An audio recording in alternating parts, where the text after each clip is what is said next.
نحمده ونصلي على رسوله الكريم فأعوذ بالله من الشیطان الرجیم بسم اللہ الرحمن الرحیم۔ مصلحین عصر کی ترجیحات، اس مضمون کا ہم مسلسل مطالعہ کر رہے ہیں۔ پچھلی نشست میں ہم نے اس کے ایک حصے کو پڑھا تھا۔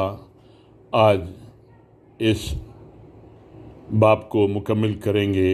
یاد رہے کہ ہم جس کتاب کا مطالعہ کر رہے ہیں دین میں ترجیحات، جسے علامہ یوسف القرضاوی صاحب نے مرتب کیا ہے، یہ اس کتاب کا آخری باب ہے۔ مصلحین عصر حاضر کے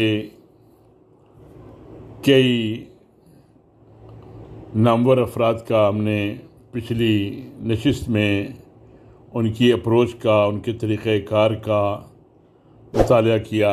چند اور کا مطالعہ آج کریں گے۔ سب سے پہلے استاد محمد مبارک۔ اصلاح و تجدید کے لیے سرگرم افراد میں سے جن لوگوں نے ترجیحات کے مسئلے پر توجہ دی، ان میں ایک شام کے استاد محمد مبارک رحمۃ اللہ علیہ ہیں۔ انہوں نے اپنی کتاب الفکر الاسلامی الحدیث فی مواجہ الافکار الغربیہ میں اس پہلو کے بارے میں بڑی عمیق گفتگو کی ہے۔ یہ در حقیقت مختلف مباحث اور محاضرات ہیں جو انہوں نے مختلف مواقع پر پیش کیے ہیں۔ اس کتاب میں انہوں نے اسلام میں مختلف اشیاء کے درمیان موجود نسبتوں کا خیال رکھنے کے حوالے سے جو گفتگو کی ہے، اس میں اس کی اہمیت کی وجہ سے میں ہو بہو نقل کرنا چاہتا ہوں۔ اسلامی نظام میں وحدت کے خاصے کے ساتھ ہی ایک اور خاصہ ہے، اور وہ اس سے کم اہم نہیں ہے۔ وہ یہ کہ زندگی کے مختلف پہلوؤں میں اقدار اور نسبتوں کا خیال رکھا جائے۔ مال، لذت، عقل، معرفت، قوت، عبادت، قرابت، قومیت اور انسانیت زندگی کی اقدار میں سے ہیں۔ اسلام نے اپنے نظام زندگی میں ان میں سے ہر ایک کے لیے ایک محدود جگہ اور نسبت مقرر کی ہے۔ ان میں سے کوئی قدر اس سے تجاوز نہیں کر سکتی، تاکہ ایک قدر دوسری قدر پر ظلم نہ کرے۔ اسلام کو مسخ کرنے کی ایک صورت یہ ہے کہ ان نسبتوں میں کوئی تبدیلی کی جائے۔ مثلا کسی کو اپنی حد سے بڑھا دیا جائے یا اسے دوسرے کی نسبت سے کم کیا جائے، جیسا کہ آخری بعض زمانوں میں عملاً یہ ہو چکا ہے۔ زندگی کے نظام میں نسبتوں کی تبدیلی ایسی ہے جیسے مزاحیہ تصویر میں تبدیلی۔ یہ انسان کی کچھ شکل و صورت پیش کرتی ہے، مگر مزاحیہ انداز میں۔ یہ اس تبدیلی کی مثال دوائی کے اجزاء میں تبدیلی کی طرح ہے، جس سے وہ دوائی خراب ہو جاتی ہے اور اس کی صفات و خصوصیات میں تبدیلی پیدا ہوتی ہے، بلکہ بسا اوقات وہ ایک مضر مادے اور زہر میں تبدیل ہو جاتی ہے۔ اگر ہم زندگی کو 100 اجزاء میں تقسیم کریں تو ہمیں معلوم ہوگا کہ اسلام نے ان میں کئی اجزاء کو عبادت کے لیے خاص کیا ہے، اور یہی معاملہ کمائی اور خرچ، جہاد اور جائز اشیاء سے لذت اندوز ہونے کا ہے۔ ان میں سے ہر ایک کے لیے ایک حصہ مقرر ہے۔ اگر ہم ان نسبتوں کو تبدیل کریں گے، مثال کے طور پر ہم جہاد کی قدر کم کریں گے اور عبادت کے حصے میں اضافہ کریں گے، تو اس میں ہم کوتاہی کریں گے۔ اس کے خرچ کرنے میں اپنے سارے سامان لذت میں حد سے تجاوز کریں گے یا اس کو معطل کریں گے، تو اس کے نتیجے میں ہم ایک ایسے نظام کی طرف نکل جائیں گے جو اپنی حقیقت اور روح کے لحاظ سے اسلامی نظام کے خلاف ہے، اور اس طرح ہم میں توازن کو خراب کر دیں گے جو اللہ تعالیٰ نے زندگی کی اقدار اور اس کے مختلف پہلوؤں میں قائم کر رکھا ہے۔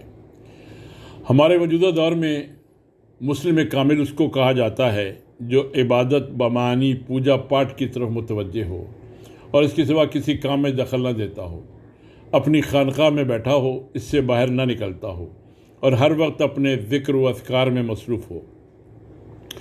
عبادت کی یہ صورت قطعی طور پر اس صورت کے مطابق نہیں ہے جس پر نبی کریم صلی اللہ علیہ وسلم اور آپ صلی اللہ علیہ وسلم کے نقش قدم پر چلنے والے صحابہ عمل پیرا تھے۔ اگر ان کی زندگی کا ایک بڑا جز عبادت تھا تو جہاد بھی اس کے صفات کو بھرے ہوئے تھا۔ معاشرے کو غلط عقائد سے آزاد کرنے کا جہاد، صحیح عقائد کو دلوں میں بٹھانے کا جہاد، معاشرے کو ظالم کے ظلم و استبداد سے نجات دلانے کا جہاد، کمزوروں کی مدد کا جہاد اور لوگوں کے درمیان عدل کے قیام کا جہاد۔ اس طرح ایک ایسے مسلمان کی زندگی بھی ناقص اور مضطرب رہتی ہے جو جہاد اور معاشرتی اصلاح میں تو مشغول رہتا ہو مگر وہ عبادت اور تعلق باللہ سے خالی ہو۔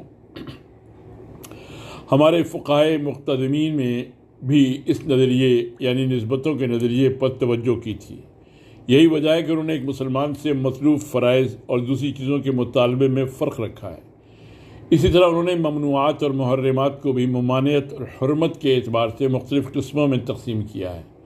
چنانچہ یہ دونوں باتیں گناہ میں برابر نہیں ہیں کہ ایک آدمی جہاد میں شریک ہے اور دشمن کے مقابلے میں کھڑا ہے اور وہ اپنی جگہ خالی کر کے دشمن کو اپنی صفوں میں گھسنے کا موقع فراہم کرتا ہے، اور دوسرا شخص شراب پیتا ہے یا سور کا گوشت کھاتا ہے۔ اگرچہ ہیں یہ دونوں چیزیں حرام مگر یہ دونوں درجے میں برابر نہیں ہیں۔ بہت سی آیات اور احادیث اس فکر کی طرف اشارہ کر رہی ہیں، جیسے اللہ تعالیٰ نے سورہ توبہ کی آیت نمبر 19 میں ارشاد فرمایا، اجعلتم سقایۃ الحاج و عمارۃ المسجد الحرام کمن آمن باللہ والیوم الآخر وجاہد فی سبیل اللہ لا یستوون عند اللہ۔ کیا تم لوگوں نے حاجیوں کو پانی پلانے اور مسجد حرام کی مجاوری کرنے کو اس شخص کے کام کے برابر ٹھہرا لیا ہے جو ایمان لایا اللہ پر اور روز آخر پر اور جس نے جانفشانی کی اللہ کی راہ میں؟ اللہ کے نزدیک تو یہ دونوں برابر نہیں ہیں۔ اسی طرح رسول اللہ صلی اللہ علیہ وسلم کا وہ قول کہ جب آپ صلی اللہ علیہ وسلم سے پوچھا گیا کہ کون سا عمل ہے جو جہاد کے برابر ثواب رکھتا ہو، یہ سوال 2 یا 3 بار پوچھا گیا اور آپ صلی اللہ علیہ وسلم نے ہر بار جواب دیتے ہوئے فرمایا کہ لا تستطيعونہ، تم یہ نہ کر سکو گے، اور آخر کار جب سائل باز نہیں آیا تو آپ صلی اللہ علیہ وسلم نے فرمایا مجاہد فی سبیل اللہ کی مثال اس شخص کی طرح ہے جو مسلسل روزے رکھے اور رات کو ساری رات قیام کرے، وہ اللہ کی آیات پر قانت ہو، نہ روزے سے اکتاہٹ محسوس کرے اور نہ نماز سے، یہاں تک کہ مجاہد واپس لوٹ آئے۔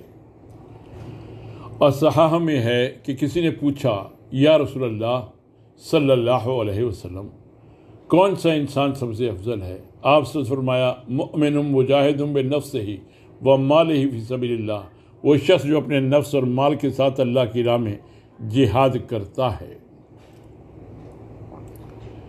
پوچھا گیا پھر کون؟ آپ سے فرمایا وہ شخص جو کسی وادی میں رہتا ہے، اللہ سے ڈرتا ہے اور لوگوں کو ان کے شر کی وجہ سے چھوڑ دیتا ہے۔ متفق علیہ۔ امام احمد نے صحیح سند کے ساتھ رسول اللہ صلی اللہ علیہ وسلم کا یہ قول نقل کیا ہے، درہم و ربع یأکلہ الرجل وہو یعلم اشد من 36 زنیہ، ایک شخص سود کا ایک درہم کھائے، یہ اس سے زیادہ سخت گناہ ہے کہ آدمی 33 بار زنا کرے۔ رواہ المسند احمد۔ معلوم ہوا کہ سود جو ایک مالی ظلم ہے، اس کی حرمت زنا کی حرمت سے زیادہ ہے۔ اگر ہم اس طرح کی احادیث جمع کرنے کی کوشش کریں جو مختلف امور کے درمیان اقدار کا تعین کرتی ہیں تو ہمیں باقاعدہ ریاضی حساب کے ساتھ ان سے وہ اقدار ہاتھ آئیں گی جو زندگی کی مختلف ترجیحات میں موجود ہیں۔ جیسے نبی صلی اللہ علیہ وسلم فرماتے ہیں عادل حکمران کی زندگی کا ایک دن 60 سال کی عبادت سے بہتر ہے۔ منذر الترغیب، طبرانی نے الکبیر اور اوسط میں نقل کیا ہے۔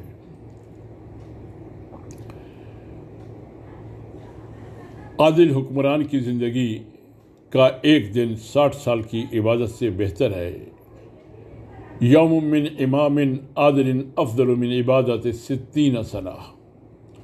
اور یہ کہ فضل العالم علی العابد کفضل علی ادناکم، عالم کی فضیلت عابد پر اس طرح ہے جیسے میری فضیلت تم میں سے ایک ادنا مسلمان پر۔ فضل العالم علی العابد کفضلی علی ادناکم۔ یہ بھی ایک حدیث کا حصہ ہے جسے امام ترمذی نے حضرت ابو امامہ سے روایت کیا ہے۔ اسی طرح فرمایا فقیہ واحد اشد علی الشیطان من الف عابد، رواہ ابن ماجہ و ترمذی۔ ایک فقیہ شیطان کے لیے 100 عابدین سے زیادہ بھاری ہے۔ ایک فقیہ شیطان کے لیے 100 عابدین سے زیادہ بھاری ہے۔ اس سے لوگوں کی غلطی معلوم ہو جاتی ہے جو اپنی توجہ ایک ایسے کام کی طرف کرتے ہیں جو فی نفس ہی اسلام میں مطلوب یا ممنوع ہوتی ہے، مگر کسی دوسری چیز کے مقابلے میں آئے تو اس سے کئی گنا زیادہ مطلوب یا اس سے کئی گنا زیادہ ممنوع ہو جاتی ہے۔ اس وقت اسلامی ممالک 2 عظیم خطرات سے دوچار ہیں، ایک استعمار اور دوسری لادینیت سیکولرزم۔ ان کی زمین بھی حملے کی زد میں ہے اور ان کا عقیدہ بھی، یعنی ان کے مادی اور معنوی دونوں قسم کی دولت پر ڈاکہ پڑا ہے اور وہ اس سے چھینی جا رہی ہے۔ اگر یہ دونوں حملے کامیاب ہو گئے اور ان کے ممالک کے ساتھ ان کا عقیدہ بھی منہدم ہوا اور پھر یہ سلسلہ جاری رہا تو باقی شعائر اسلام کو قائم رکھنا ممکن نہ رہے گا۔ نہ یہی ہو سکے گا کہ لوگ پھر بھی اسلام کے اوامر کو قائم کریں اور اس کے احکام کو عملی جامہ پہناتے رہیں۔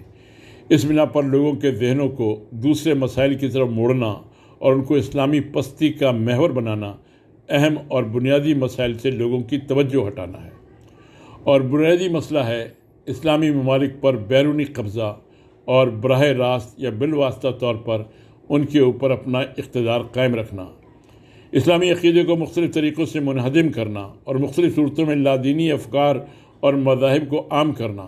تو کیا ان حالات میں یہ جائز ہے کہ مسلمان اس مسئلے پر 2 گروہوں میں تقسیم ہو جائیں کہ تراویح کی رکعتیں 8 ہیں یا 20، اور یہ کہ ایک مسجد میں دوسری جماعت ہو سکتی ہے یا نہیں؟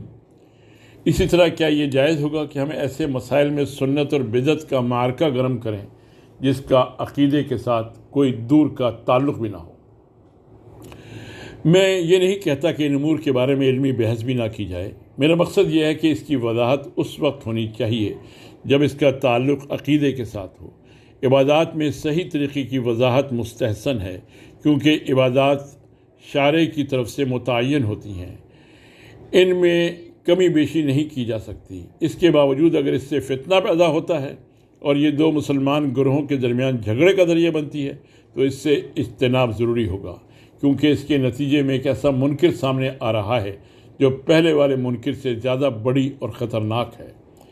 اس سے یہ خطرہ پیدا ہوتا ہے کہ مسلمان مختلف گروہوں میں تقسیم ہو جائیں، حالانکہ ان کو جس صورتحال کا سامنا ہے اس میں ان کے لیے جائز نہیں ہے کہ وہ اپنی قوت کو تقسیم کریں یا بنیادی مسائل کو چھوڑ کر دوسری چیزوں میں اپنے آپ کو مصروف کر لیں۔ اس کے بعد شیخ محمد الغزالی کا ترجمہ کے بارے میں بیان کیا گیا ہے۔ ترجیحات کے مسئلے کی طرف جن لوگوں نے توجہ دی ہے ان میں سے ایک نامور داعی اسلام شیخ محمد الغزالی حفظ اللہ ہیں۔ انہوں نے اپنی کتابوں، خاص طور پر ان کتابوں میں جو ماضی قریب میں لکھی گئی ہیں، اس مسئلے کا بھرپور اہتمام کیا ہے۔ اس کی وجہ یہ ہوئی ہے کہ انہوں نے اپنے دعوتی سفر میں ایسے لوگ دیکھے جو اسلام کے ساتھ یا اسلامی دعوت کے ساتھ نسبت رکھتے تھے، مگر انہوں نے اسلام کے پودے کو الٹا دیا تھا۔ اس کے بنیادی پیڑ کو انہوں نے ہلکی شاخوں میں تبدیل کیا تھا اور فرو کو ان اوراق کی مانند قرار دیا تھا جن کے ساتھ ہوائیں اٹکیلیاں کھیلتی ہیں، جبکہ انہوں نے پتوں کو پیڑ اور تنے کا قائم مقام بنا دیا تھا جس کی طرف ہر فکر کو متوجہ کرنا وہ ضروری سمجھتے تھے، اسی کا پورا اہتمام کرتے تھے اور اسی کے لیے کام کرتے تھے۔ اس مقام پر میں شیخ غزالی کی ایک ہی عبارت پر اکتفا کروں گا جو ان کے ذہن رسا کی نمائندگی کرتی ہے اور اس بات کی دلیل ہے کہ انہوں نے ترجیحات کے مسئلے کو اچھی طرح سمجھ لیا ہے، اس کو پختہ کرنے کا بہت خیال رکھا ہے، اور انہوں نے اسلام کی ایک جامع فکر پیدا کرنے کی کوشش کی ہے جس میں ہر چیز کو اس کا پورا حق ملے اور ہر چیز کو اپنے مطلوبہ مقام پر رکھے۔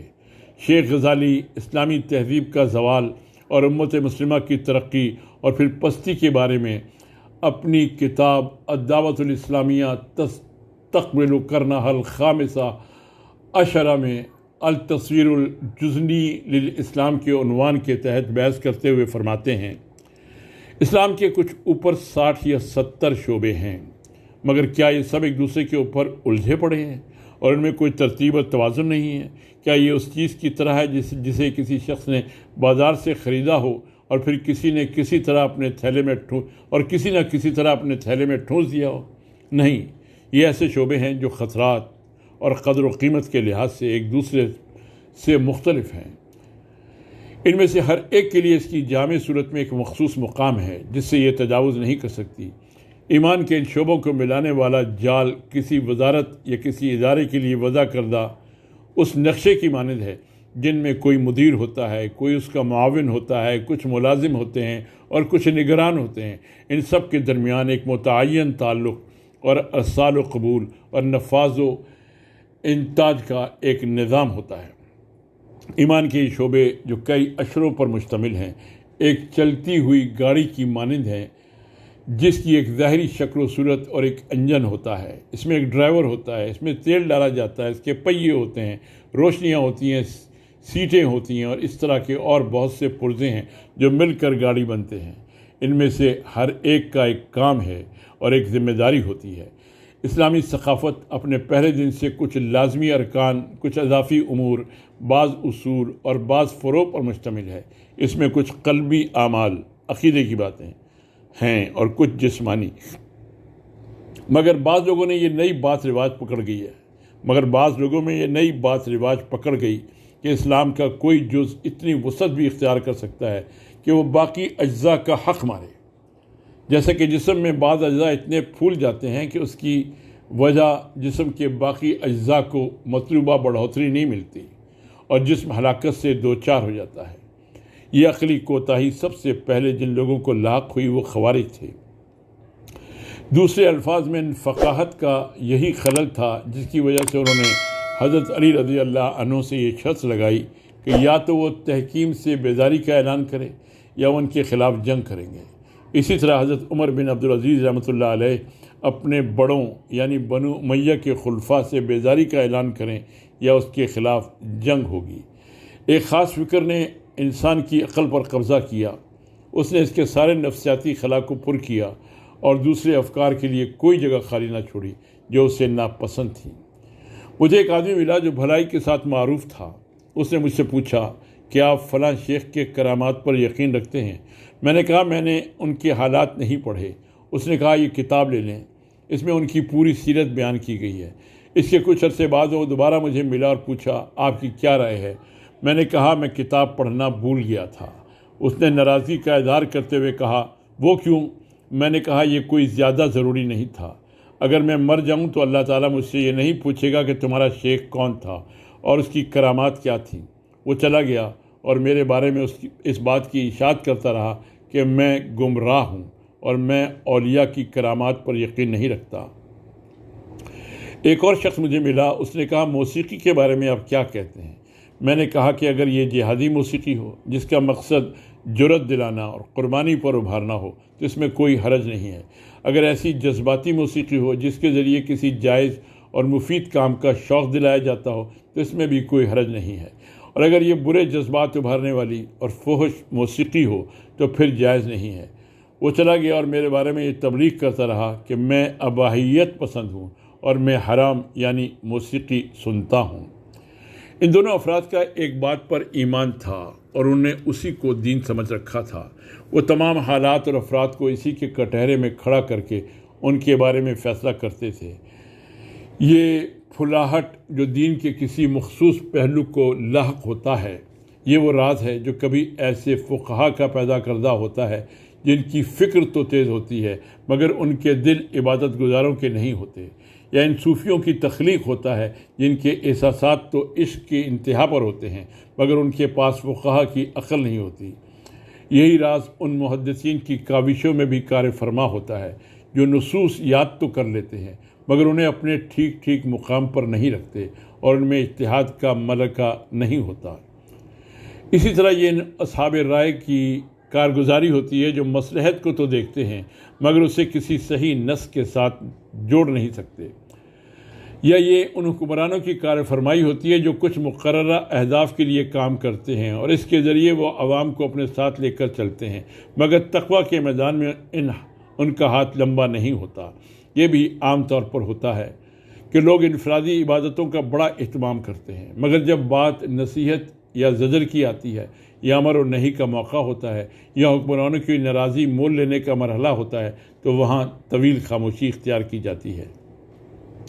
یہ خرابی ان لوگوں سے بھی پیدا ہوتی ہے جو مراسم عبادت میں خوب ماہر ہوتے ہیں، اور وہ شارع کی طرف سے آئی ہوئی اطاعتوں میں ذرہ برابر بھی کمی بیشی نہیں کرتے، مگر باوجود اس کے وہ ان کی حکمتوں سے کوئی آگاہی نہیں رکھتے اور نہ ان میں سے کسی چیز سے فائدہ اٹھاتے ہیں۔ نماز کے نتیجے میں نظم و ضبط اور طہارت آتی ہے، مگر وہ باہم متفرق اور پراگندہ ہوتے ہیں۔ حج ایک تعمیری سفر ہے جو دل اور اعضاء کو سکینت اور رحم سے معمور کرتا ہے، مگر لوگ مناسک حج کے وقت بھی اور اس کے بعد بھی سخت خو اور برے ہوتے ہیں۔ اسلام کی دعوت ان لوگوں کے کانٹے صاف کر دیتی ہے جو کم سمجھ والے اور زیادہ سرگرم ہوتے ہیں، اور وہ اپنے ناقص فہم کی وجہ سے بھلائی کی جگہ برائی پر چلتے رہتے ہیں۔ اسلامی دعوت کا طریقہ یہ ہے کہ اس میں پہلے اختلافی امور پیش نہیں کیے جاتے، خواہ وہ اپنے علمبرداروں کے لیے کتنی ہی اہمیت رکھتے ہوں۔ زمین پر بیٹھ کر کھانا اور ہاتھوں سے کھانا سنت عادیہ میں سے ہے، اس کا عبادات کے ساتھ کوئی تعلق نہیں ہے۔ یہ دین کے چہرے پر ایک بدنما داغ ہوگا کہ اسے ان فروعی امور کے پس منظر میں لوگوں کے سامنے پیش کیا جائے۔ اسی طرح عورت کے چہرے پر نقاب ایک ایسا مسئلہ ہے جسے بعض فقہا نے قبول کیا ہے اور بعض نے قبول نہیں کیا۔ چنانچہ کسی طرح بھی یہ بات درست نہیں ہوگی کہ اللہ کے دین کو لوگوں کے سامنے پیش کرتے ہوئے اس مسئلے کو سب سے پہلے ان پر لازم کیا جائے۔ اس حدیث پر غور کریں جسے امام بخاری نے نقل کیا ہے، جو اس حوالے سے ہماری رہنمائی کرتی ہے کہ اسلام کے پیغام کو اس کی اصل شکل میں، جس طرح اللہ تعالیٰ نے اس کو محکم کیا ہے، پیش کرنے کا طریقہ کار کیا ہے۔ یوسف بن ماہک سے روایت ہے، وہ کہتے ہیں کہ میں ام المومنین حضرت عائشہ رضی اللہ عنہا کے پاس بیٹھا تھا کہ ان کے پاس ایک عراقی آیا اور کہنے لگا، کون سا کفن بہتر ہے؟ حضرت عائشہ رضی اللہ عنہا نے کہا، ارے کم بخت، کفن جیسا بھی ہو، تمہیں کیا تکلیف ہے؟ پھر اس عراقی نے کہا، ام المومنین مجھے اپنا مصحف تو دکھائیے۔ حضرت عائشہ رضی اللہ عنہا نے پوچھا، کیوں؟ اس نے کہا، شاید میں اس کے مطابق قرآن کا کوئی نسخہ تیار کر لوں، کیونکہ لوگ اس کو غیر مرتب پڑھ رہے ہیں۔ حضرت عائشہ رضی اللہ عنہا نے کہا، تمہیں اس سے کیا تکلیف ہے؟ پھر پوچھا، ہاں، اور تم نے اس سے پہلے قرآن کو پڑھا ہے؟ قرآن جب پہل نازل ہو رہا تھا، اس وقت عموماً مفصلات نازل ہوتی تھیں جن میں جنت اور جہنم کا ذکر ہوتا تھا۔ پھر جب لوگ اسلام کے لیے برضا اور رغبت آمادہ ہوئے تو پھر حلال و حرام کے احکام نازل ہونا شروع ہوئے۔ اگر سب سے پہلے یہ حکم نازل ہوتا کہ شراب نہ پیو تو لوگ کہتے کہ ہم شراب کو نہیں چھوڑ سکتے۔ اسی طرح اگر شروع ہی میں یہ حکم نازل ہوتا کہ زنا نہ کرو تو لوگ کہتے کہ ہم تو زنا کو نہیں چھوڑ سکتے۔ مکے میں جب میں چھوٹی بچی تھی اور کھیلا کرتی تھی تو یہ آیت نازل ہوئی تھی کہ بل الساعۃ موعدہم والساعۃ ادھیٰ وامر، سورہ قمر کی آیت ہے، آیت نمبر 46۔ ان سے نمٹنے کے لیے اصل وعدے کا وقت تو قیامت ہے، اور وہ بڑی آفت اور زیادہ تلخ ساعت ہے۔ بل الساعۃ موعدہم والساعۃ ادھیٰ وامر۔ مگر سورہ بقرہ اور سورہ نساء اس وقت جا کر نازل ہوئیں جب میں نبی صلی اللہ علیہ وسلم کے ساتھ تھی۔ راوی کہتا ہے کہ پھر اس نے اپنا مصحف نکالا، مگر اسے دینے کے بجائے اس میں سے ایک سورت املا کرائی۔ لیکن کچھ لوگ ایسے ہیں جو دعوت کا کام کرتے ہیں مگر ان میں فقہ اور سمجھ بوجھ نہیں ہوتی۔ وہ اس دین پر احسان کے بجائے اس کا نقصان کرتے ہیں، اور ان میں ایسے بھی ہیں جو اپنی کوتاہی کو استعلاء کے پردے میں چھپاتے ہیں اور الٹا دوسروں پر انگلیاں اٹھاتے ہیں۔ یہ قصور بہت آگے بڑھ گیا ہے۔ میں نے بعض ایسے طالب علم بھی دیکھے ہیں جو اسلام کو چاروں طرف سے محدود کرتے کرتے اس کو مرد کے چہرے پر داڑھی اور عورت کے چہرے پر نقاب تک محدود کر دیتے ہیں۔ ان کے نزدیک تصویر بھی حرام ہے، خواہ وہ کاغذ پر کیوں نہ ہو، اور اسی طرح وہ موسیقی کو بھی مسترد کرتے ہیں، خواہ وہ شریفانہ ماحول میں اور اچھے الفاظ کے ساتھ کیوں نہ ہو۔ میں یہ نہیں چاہتا کہ اس طرح کے امور میں کسی حکم کا فیصلہ کر دوں۔ میرا مطلب تو صرف یہ ہے کہ جو بھی کام کرنا ہو وہ اپنے اندازے کے مطابق ہونا چاہیے۔ کوئی شخص جو طرز عمل بھی اختیار کرے اس سے دین کی بلند ترین چوٹی قرار نہ دے، حالانکہ وہ دین کے فروعی معاملات میں سے ہوں، اور جن کی خاطر جنگ و جدل کرنا دین کے پاؤں پر کڑھاڑی مارنے اور امت مسلمہ کو ٹکڑے ٹکڑے کرنے کے مترادف ہے۔ ترجیحات کے مسئلے کے بارے میں یہ تحقیق اس دعوت کا تسلسل، اس کا تکملہ اور کسی حد تک اس کی تشریح اور تفصیل ہے جس کی طرف ان نامور مصلحین نے لوگوں کو بھلایا تھا۔ پھر سن لیجیے، ترجیحات کے مسئلے کے بارے میں یہ تحقیق، اس دعوت کا تسلسل، اس کا تکملہ اور کس حد تک اس کی تشریح اور تفصیل ہے جس کی طرف ان نامور مصلحین نے لوگوں کو بلایا تھا۔ مجھے امید ہے کہ یہ موجودہ اسلامی فکر میں ایک دراڑ کو بند کرنے کا ذریعہ بنے گی۔ وَلِلَّهِ الْحَمْدُ أَوَّلًا وَآخِرًا۔ ربنا لا تؤاخذنا إن نسينا أو أخطأنا ربنا ولا تحمل علينا إصرا كما حملته على الذين من قبلنا ربنا ولا تحملنا ما لا طاقة لنا به واعف عنا واغفر لنا وارحمنا انت مولانا فانصرنا على القوم الكافرین۔ اے ہمارے رب، ہم سے بھول چوک میں جو قصور ہو جائیں ان پر گرفت نہ کر۔ مالک، ہم پر وہ بوجھ نہ ڈال جو تو نے ہم سے پہلے لوگوں پر ڈالے تھے۔ پروردگار، جس بار کو اٹھانے کی طاقت ہم میں نہیں ہے وہ ہم پر نہ رکھ، ہمارے ساتھ نرمی کر، ہم سے درگزر فرما، ہم پر رحم کر، تو ہمارا مولا ہے، کافروں کے مقابلے میں ہماری مدد کر۔ آمین۔ وما علینا الا البلاغ۔